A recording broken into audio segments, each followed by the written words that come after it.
Hi, welcome to the Perham Show. My name is Amy, and today we are at the Perham Library, and I'm joined with librarian Susan. Thank you for being here today. It's always nice to have you on the show. Oh, thanks for having me. Yes. Well, you wanted to talk about a couple of things before the show here. We were talking about your weekly reading programs. Why don't you tell us a little bit about that? Well, I want to make sure everyone in the community knows about this because it's really a neat opportunity. But we have a weekly story time for preschool kids, and that's every Tuesday morning at 10:15. And what we do is we don't have a registration. You can just stop in and we read some books, and usually about maybe 20-25 minutes of reading, and then we always have a related activity, maybe a craft or something like that, and it's geared toward preschool kids. And so we are really excited to be able to offer that, and we just want everyone to know about it. Yeah, so that's every Tuesday at 10:15 it starts then. That's right, yes. Okay, and actually, if you come into the library anytime, typically we'll have a poster up telling you what the different themes are. We usually have the themes set for a month at a time, or you can go to our website and see the list of themes as well. Okay, fun, great. Now what else do you have going on here this time of year? Well, in addition to our weekly story time, we actually have a new activity going on, and thanks to a really generous volunteer, we have someone coming in once a month and is going to be doing a story time for school-aged children. And that's going to be on Saturdays, and they're going to do that once a month. The next one is going to be Saturday, October 26th. And that's going to be at noon. And because the kids are a little bit older for that activity, they're going to be doing a little more, a longer reading period and a little more involved craft projects. So that typically will last about an hour to an hour and a half. And our theme coming up for October 26th is the holiday, the Day of the Dead, which is kind of wrapped in with our Halloween holiday. And so we are really pleased. Our reader for that session is Caitlin Gaffney, who works up at the school, and she's volunteering her time to do this, and we're just really excited about it. Great. So this is going to be a program that happens every month, and is what? It will be. We will have one date every month, one Saturday every month for school-age kids, and it's going to be geared for kids kind of in kindergarten through 3rd grade. And again, there's no registration. You don't have to call ahead. You can just come in on that Saturday. Great. Now, you were also talking a little bit about a trip to a science museum. Why didn't you tell us about that? This is really exciting. We have in the past taken bus trips to the Science Museum or to the History Museum in St. Paul, and those are usually paid in the past through what we call legacy funds. And this year we really didn't think that we were going to have the funds to do it. And so I was telling people, no, we aren't going to take the trip this year. And then we found out when the fiscal year started for the new legacy year that there was funding for that. And so we are taking a trip to the Science Museum of Minnesota. We're going on Saturday, November 2nd.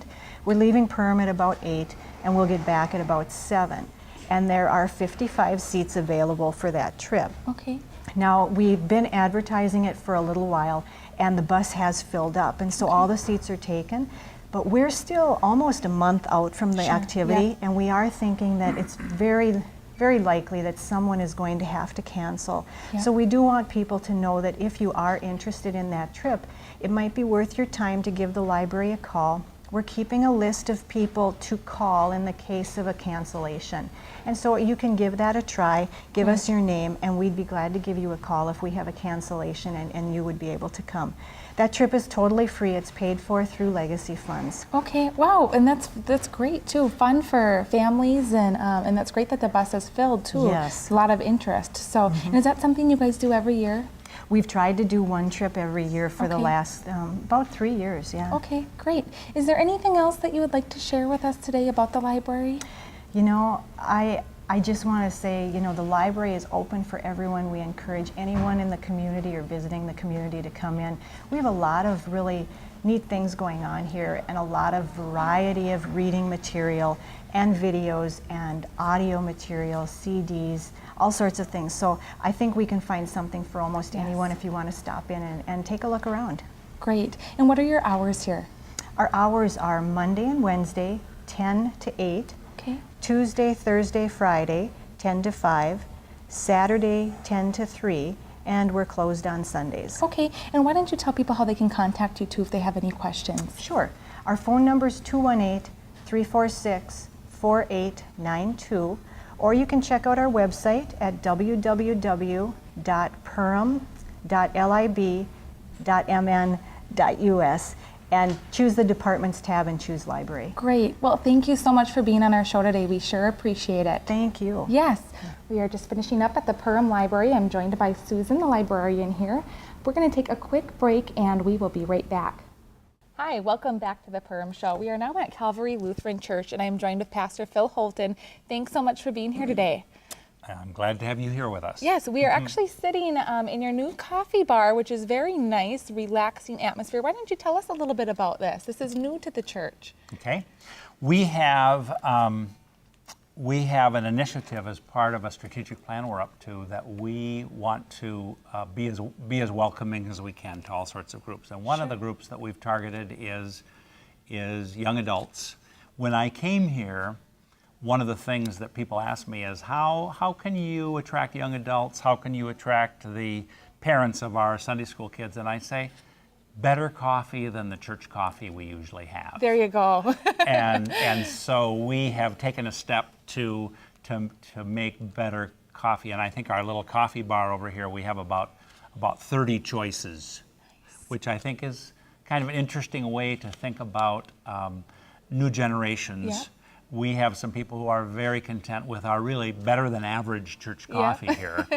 But I think there's some others that want something a little stronger. Sure. And I think it's really worked out well as we've started this in these first weeks that we have just a great group of people. We're sitting on some higher stools where people can mix with each other. So it's interesting to keep translating our welcome to a new generation. Yes, no, this is great. And I think we had some really talented people that could do the graphics and design and colors and everything like that. So we just had a really nice time kind of scratching our heads and thinking about how we're translating to a new generation. So, Sure. Well, great. That's one fun thing we've done recently. Yes.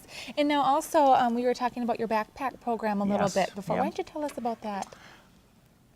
I'm not sure how many years this is, 4 or 5, I think, since we, a number of us here at Calvary, heard about a program. The USDA had begun this program, some other parts of the country, but we were really aware that a number of our young children in school in the community, many that are on free and reduced lunch, were very hungry on Monday morning. Okay. Yep. So we got some people together. We started quite small. I think we had 15 backpacks the first year that went just to the elementary school. And they are confidentially placed in lockers of kids that the counselors and teachers have identified. Nobody knows which kids those are. Yeah. They don't know who we are. We don't know who they are. Yeah. But it's a way to share God's abundance with some people who have some needs. And we have just had such a great response from our own people and others. So now we're at 125 backpacks a week. Wow. The United Way in the county, Otter Tail, has taken the program under their wing. Friends of Friends down on Otter Tail Lake has been very generous. So we have lots of people helping. Now all 7 schools in Otter Tail County have this backpack program. And we continue to grow the program. We have lots of volunteers. We have people from not just Calvary, but many churches, United Way, Friends of Friends who are helping.